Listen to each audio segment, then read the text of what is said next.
मसूरी से अब खबर, जहां मसूरी की लाल बहादुर शास्त्री प्रशासनिक अकादमी में उत्तराखंड सरकार का 3 दिवसीय चिंतन शिविर का मुख्यमंत्री पुष्कर सिंह धामी ने शुभारंभ किया। मुख्यमंत्री ने कहा कि यह शिविर उत्तराखंड के सभी पहलुओं को ध्यान में रखते हुए आयोजित किया गया है। शिविर के दौरान उत्तराखंड के विकास के लिए आने वाले 5 से 10 सालों को लेकर रोड मैप बनाया जाएगा। किस प्रकार से प्रदेश को आर्थिक रूप से मजबूत किया जा सके, जीडीपी में ग्रोथ हो और लोगों का जीवन स्तर को ऊपर उठाए जाने को लेकर काम किया जाएगा। उन्होंने कहा कि अधिकारियों और मंत्रियों का समय समय पर प्रदेश के दूरदराज इलाकों में प्रवास हो, जिससे कि दूरदराज इलाकों का विकास हो सके। ये चिंतन शिविर उत्तराखंड के समस्त पहलुओं को ध्यान में रखकर कैसे हमारा राज्य अगले आने वाले 5 सालों में 10 सालों में इसका रोड मैप बने, किस प्रकार से यहाँ की अर्थव्यवस्था आगे बढ़े, यहाँ की जीएसडीपी में ग्रोथ है, यहाँ के लोगों का जीवन स्तर ऊपर उठे, हमारे अधिकारी गणों का ठीक प्रकार से जगह जगह पर प्रवास हो, हमारे सभी नेताओं का प्रवास हो, मंत्रियों का प्रवास हो दूर दराज के इलाकों में। और जो विकास का मॉडल है वो जैसे पुराने समय में लखनऊ में मॉडल बनता था, लखनऊ में उत्तर प्रदेश के संयुक्त रूप से जब हम लोग वहाँ थे तो वहीं से योजनाएं बनती थी। अब केवल देहरादून बेस्ड न बने बल्कि हमारे सीमावर्ती क्षेत्रों में बने और सबकी जवाबदेही तय हो और जो मूल्यांकन हो वो इस बात पर हो कि कितने रिजल्ट निकले हैं, कितना किसने परफॉर्म किया है, किसने अच्छा काम किया है, आउटपुट दिया है। और सभी को चिंतन के साथ यहाँ चिंता भी करनी होगी कि राज्य हमारा देश के श्रेष्ठ राज्यों में बने, हमारा 2025 में हम अग्रणी राज्यों में शामिल हों। उसके लिए लगातार 3 दिवसीय यहाँ पर चिंतन चलेगा और इस चिंतन से मेरा मानना है कि निश्चित रूप से अमृत निकलेगा और इस अमृत से हमारा उत्तराखंड आगे बढ़ेगा।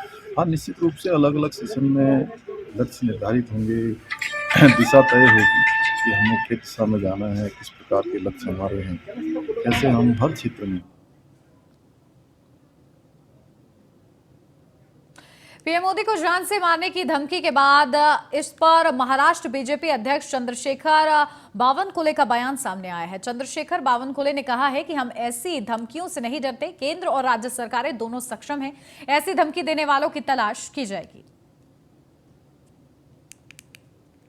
जब तक हम लोग हैं, हमारी हजारों पीढ़ी आएगी, लेकिन छत्रपति शिवाजी महाराज जी का इतिहास वही रहेगा, इतिहास से प्रेरणा भी वही मिलेगी।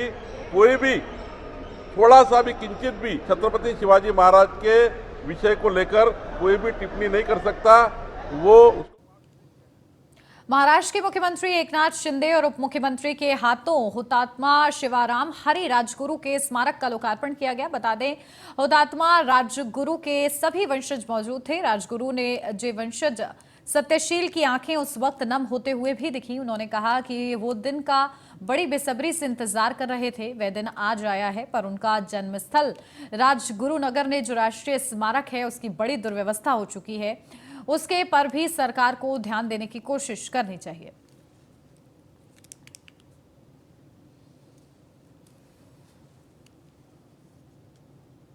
उद्धव गुट के नेता और सांसद संजय राउत एक बार फिर मध्यावधि चुनाव का राग अलाप रहे हैं। संजय राउत ने दावा किया है कि एक बार फिर महाराष्ट्र सरकार गिरेगी और एक बार फिर मध्यावधि चुनाव होंगे। उन्होंने कहा है कि वे जो कुछ भी कहते हैं सोच समझ कर सकते हैं। बता दें कि मध्यावधि चुनाव का दावा करने वालों में संजय राउत के अलावा आदित्य ठाकरे और उद्धव ठाकरे का नाम भी शामिल है।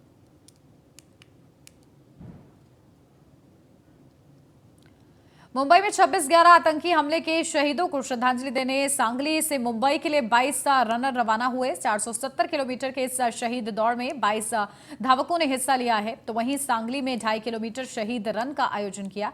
बता दें, इसमें विभिन्न स्कूलों, खेलों, संगठनों और प्रसिद्ध धावकों ने हिस्सा लिया। इस अवसर पर 22 धावकों का अभिनंदन और प्रोत्साहन किया गया है। ये 22 धावक 470 किलोमीटर का सफर तय कर 25 नवंबर को मुंबई पहुंचेंगे।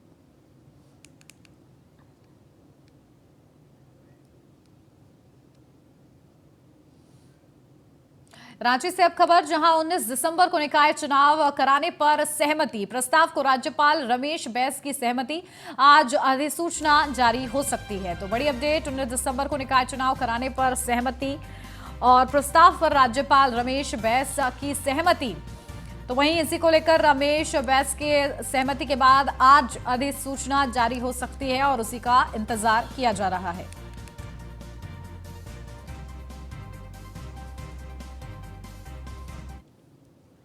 राज्य में मुख्यमंत्री हेमंत सोरेन ने बस हादसे में मारे गए 7 सिख श्रद्धालुओं के परिजनों को मुख्यमंत्री राहत कोष से सहायता राशि के तौर पर 3-3 लाख रुपए का चेक सौंपा। बता दें कि 17 सितंबर 2022 को सिख श्रद्धालुओं लेकर हजारीबाग जा रही बस दुर्घटनाग्रस्त हो गई थी, जिसमें 7 सिख श्रद्धालुओं की मौत हो गई थी, जिस पर सीएम हेमंत सोरेन ने मृतकों के परिजनों के लिए मुआवजे का ऐलान किया था।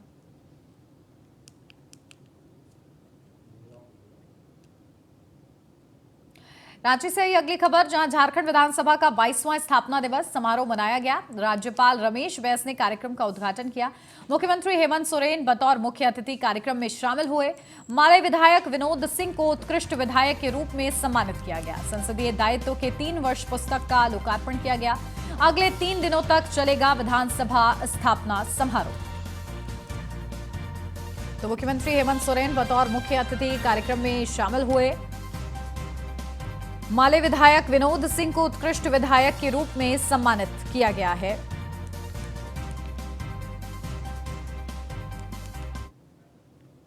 झारखंड के लातेहार में पुलिस नक्सलियों के खिलाफ लगातार अभियान जारी है और ऐसे में पुलिस को सफलता भी मिल रही है।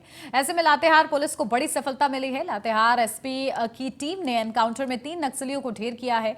वहीं 2 इंसास और 1 SLR राइफल नक्सलियों के पास से बरामद की गई है।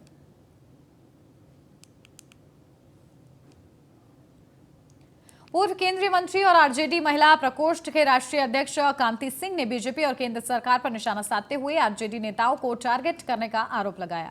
कांति सिंह की माने तो बीजेपी आईटी, ईडी और सीबीआई जैसी जांच एजेंसियों का गलत इस्तेमाल कर आरजेडी नेताओं को परेशान कर रही है, लेकिन आरजेडी नेता उनसे घबराने वाले नहीं हैं।